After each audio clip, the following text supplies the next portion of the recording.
Joining me now is Dinesh D'Souza.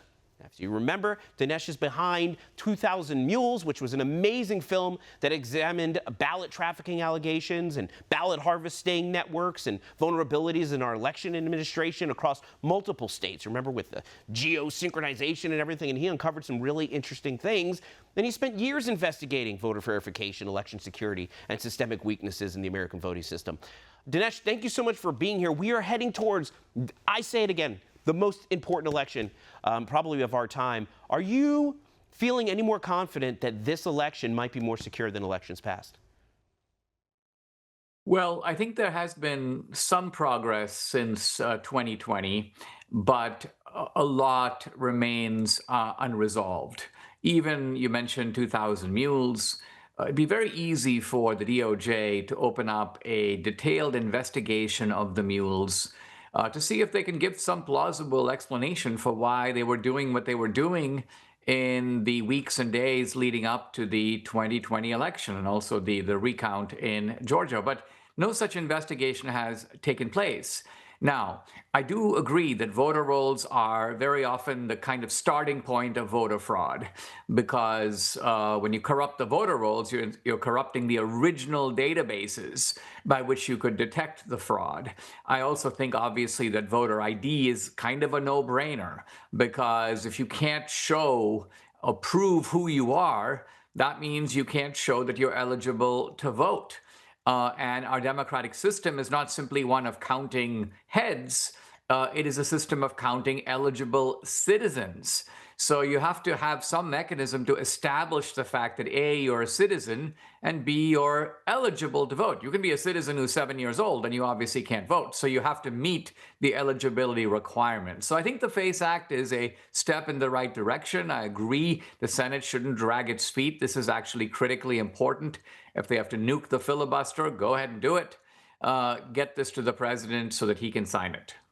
You know, I think for most Americans, and we're divided on so many things these days, I think most Americans agree that it's not a big deal to have to prove that not only are you a citizen, why wouldn't you want to know that only U.S. citizens are voting? But second to that, that you show an ID and actually have to prove you are who you say you are when you go vote.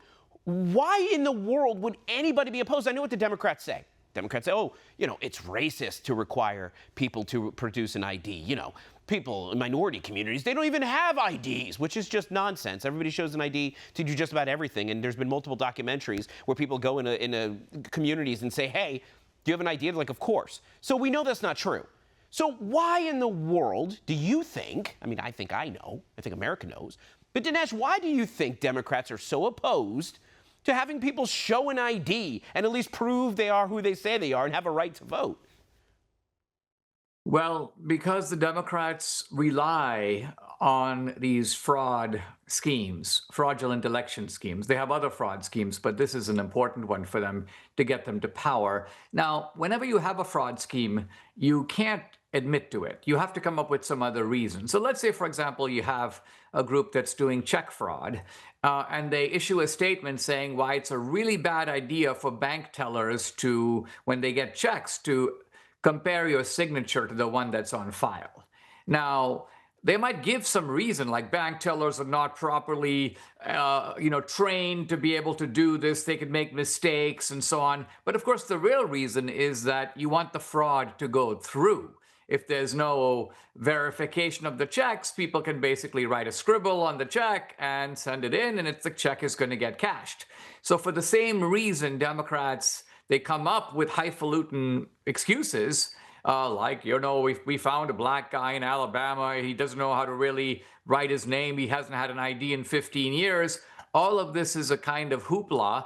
The real reason is that they rely on bad voter rolls, poor checking, no ID verification, or no proper ID verification. All of that is what enables the fraud to go undetected.